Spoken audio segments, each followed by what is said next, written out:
इस वक्त आप आराम से बैठकर इस वीडियो को देख रहे हैं, मगर मैं आपको कहूं, आज जिस जगह पर आप अभी बैठे हो वो जमीन आज से करोड़ों साल पहले 8,500 डिग्री के तापमान से उबल रही थी, या जिस जगह पर आप बैठे हैं वो जगह लाखों सालों तक बर्फ से ढकी हुई थी।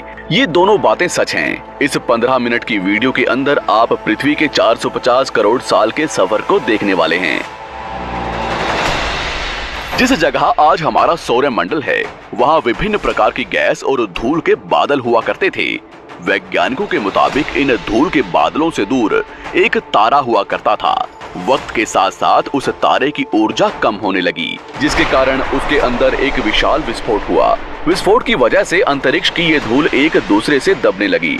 इस दौरान बादलों में स्थित धूल के कण दबाव और गर्मी के कारण बड़े उल्कापिंड और पत्थरों में परिवर्तित हो चुके थे, और इसी दबाव की वजह से इन बादलों में स्थित रेडियो एक्टिव पदार्थ ने ग्रेविटी का निर्माण किया।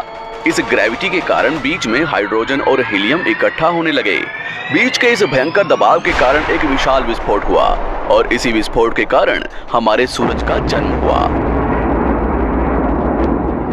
अंतरिक्ष में फैले एस्टेरॉयड यानी क्षुद्र ग्रहों में भारी वजन की वजह से सूरज के करीब आकर सूरज की परिक्रमा करने लगे।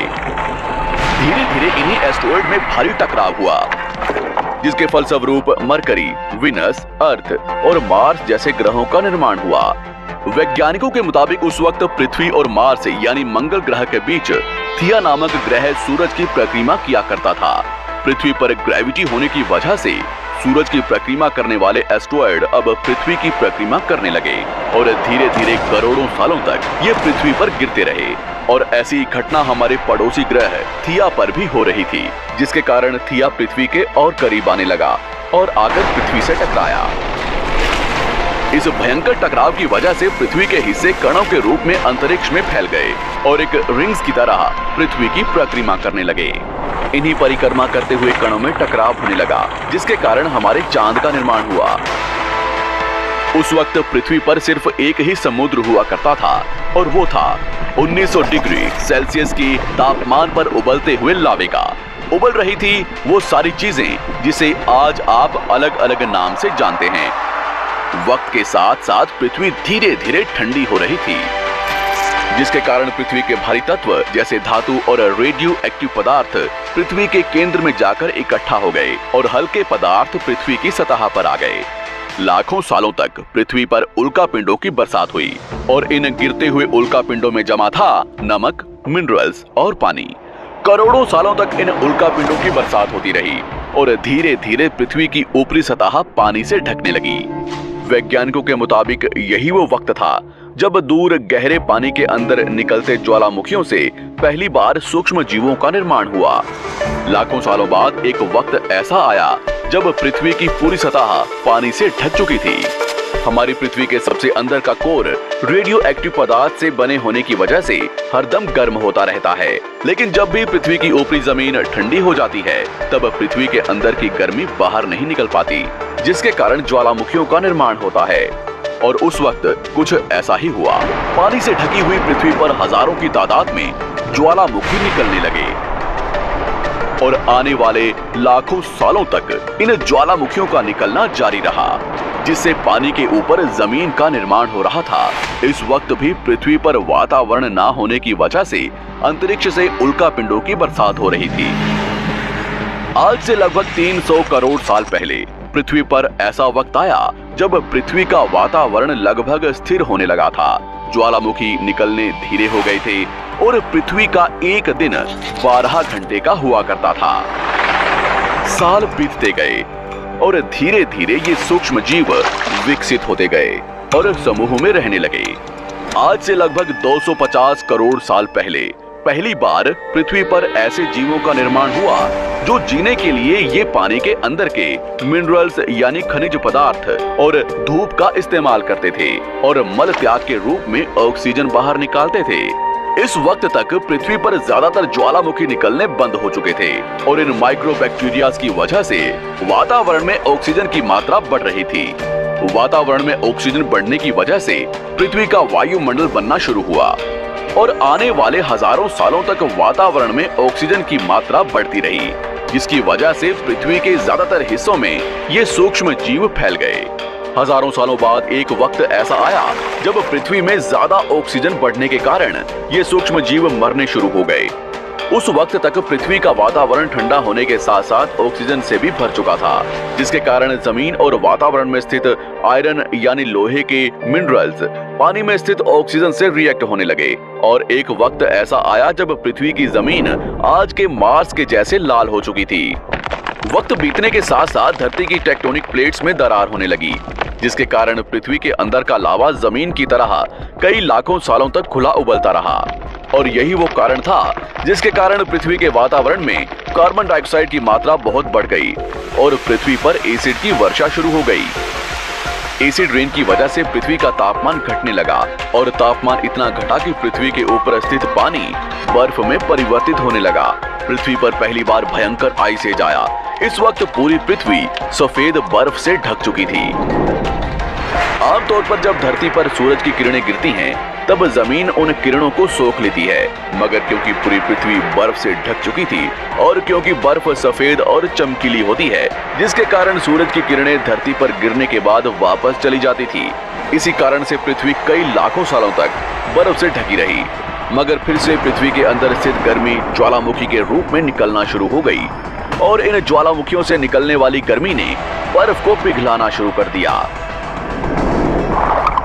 इसी बीच पृथ्वी की गहराई में बचे कुछ सूक्ष्म जीव धीरे धीरे बदल रहे थे और अब वो ऑक्सीजन को अपने शरीर को बड़ा और जटिल बनाने के लिए इस्तेमाल करने लगे थे। इस बीच पानी में अलग से भी छोटे समुद्री पौधे निकलने शुरू हो चुके थे।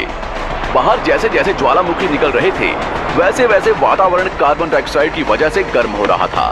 वक्त के साथ साथ बर्फ तो पिघलने लगी, मगर धरती पर फिर से एसिड की वर्षा शुरू हो गई, जिसके कारण फिर पृथ्वी ठंडी होने लगी और फिर पृथ्वी की ज्यादातर सतह बर्फ से ढक गई। ऐसा बार बार कई हजारों सालों तक होता रहा और इसी कारण से अब समुद्री जीव धीरे धीरे वातावरण के हिसाब से विकसित हो रहे थे। इस बीच कई सारे जीव और समुद्री जंगल्स विलुप्त हो गए, मगर जो बच गए वो धीरे धीरे पृथ्वी के बदलते तापमान के हिसाब से ढलते गए और अब हजारों सालों बाद समुद्री पेड़ बर्फ की वजह से पूरी तरह से मरते या सूखते नहीं थे। अब सूक्ष्म जीव समुद्री जीव बन चुके थे। जब फिर से ज्वालामुखियों ने पृथ्वी की बर्फ को पिघलाना शुरू किया, तब ये समुद्री पेड़ जल्दी विकसित होकर फैल गए। धीरे धीरे वातावरण में ऑक्सीजन की मात्रा बढ़ने लगी और पृथ्वी पर होने वाली एसिड की वर्षा कम होने लगी। वातावरण में ऑक्सीजन आने की वजह से पृथ्वी की ओजोन लेयर्स मोटी होने लगी और आज से लगभग 47 करोड़ साल पहले पृथ्वी की ऊपरी सतह पर पहली बार मोसोस नामक प्लांट उगना शुरू हुआ। वक्त के साथ साथ जमीन पर अलग अलग प्रकार के पौधे और पेड़ उगना शुरू हुए। एक वक्त ऐसा आया जब जमीन के पेड़ों की लंबाई लगभग 80 से 100 फीट जितनी या आज के 5 से 6 मंजिला बिल्डिंग जितनी ऊंची हो चुकी थी। ये वो वक्त था जब समुद्री जानवर समुद्र से बाहर निकल रहे थे और जमीनी जानवरों में परिवर्तित हो रहे थे। धरती की ज्यादातर जमीन एक जगह इकट्ठी हो चुकी थी, जिसे आज हम पैंजिया महाद्वीप के नाम से जानते हैं। पृथ्वी का वातावरण और तापमान लगभग स्थिर हो चुका था और अब करीब 21 से 23 घंटे का दिन हुआ करता था। अब समुद्री जीव पानी से बाहर रहने लगे थे और वातावरण के हिसाब से उनके शरीर का रंग रूप बदल रहा था। धीरे धीरे ये जमीनी जानवर डायनासोर्स में परिवर्तित हो गए। जिन डायनासोर्स ने पेड़ पौधे खाने शुरू कर दिए, उनका शरीर लंबा और विशाल रूप से विकसित होने लगा। कुछ डायनासोर्स शिकार किया करते थे, जिसके कारण वे छोटे और तेज होते चले गए।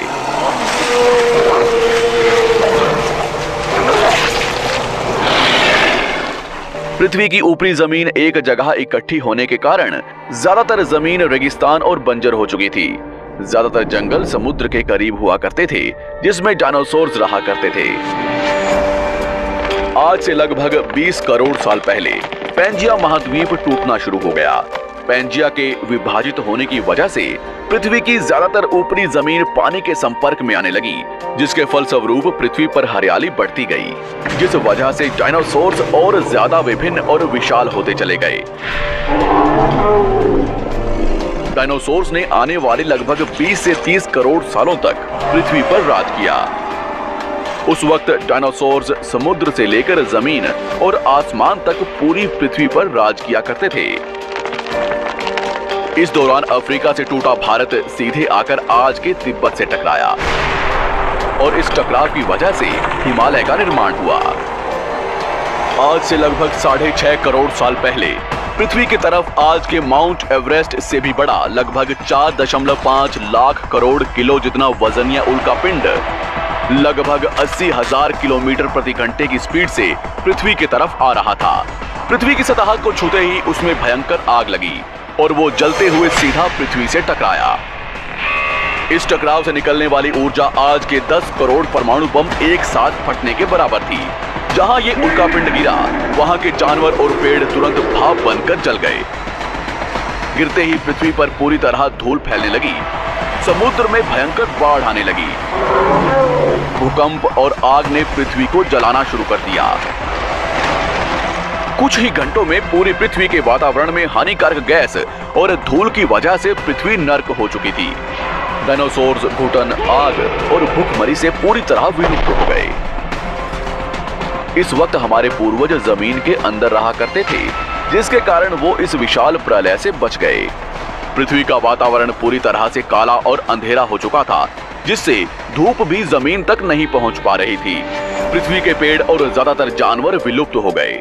वातावरण में धूल और हानिकारक गैस के कारण पृथ्वी पर फिर से एसिड की वर्षा शुरू हो गई और फिर पृथ्वी ठंडी होकर बर्फ से ढक गई। लेकिन इस बार पृथ्वी की बर्फ लाखों सालों तक नहीं जमी रही और 80 से 90 हजार साल बाद ये बर्फ पिघलनी शुरू हो गई।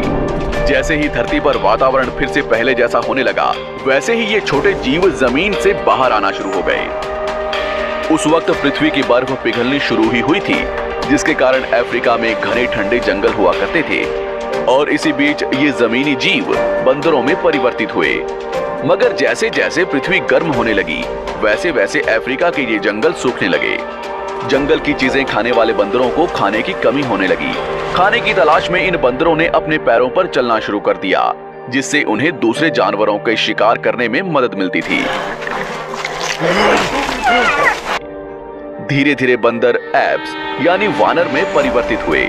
खाने की तलाश में ये एप्स पृथ्वी के दूसरे हिस्सों में फैलने लगे और धीरे धीरे उनके शरीर का रंग रूप वहां के मौसम के हिसाब से बदलता गया।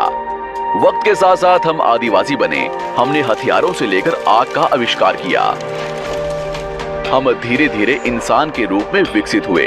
हमने धर्म से लेकर परिवार, भाषा और संस्कृति का निर्माण किया और वक्त के साथ साथ हम विकसित होते चले गए और आज हम इस पृथ्वी की सबसे विकसित प्रजाति बन चुके हैं। पृथ्वी को आज के जैसे बनने में लगभग 450 करोड़ साल का वक्त लगा है और हमें एक छोटे जमीन में रहने वाले जानवर से इंसान बनने में कई लाखों सालों का। मगर हमने इन 100 सालों में जितना पृथ्वी को गंदा और तबाह किया है, उतना आज तक किसी भी प्रजाति ने नहीं किया होगा। हम फिर से धरती को गर्म कर रहे हैं और कार्बन डाइऑक्साइड की मात्रा बढ़ा रहे हैं। वैज्ञानिकों का मानना है कि पृथ्वी पर फिर से विशाल परिवर्तन होने वाला है।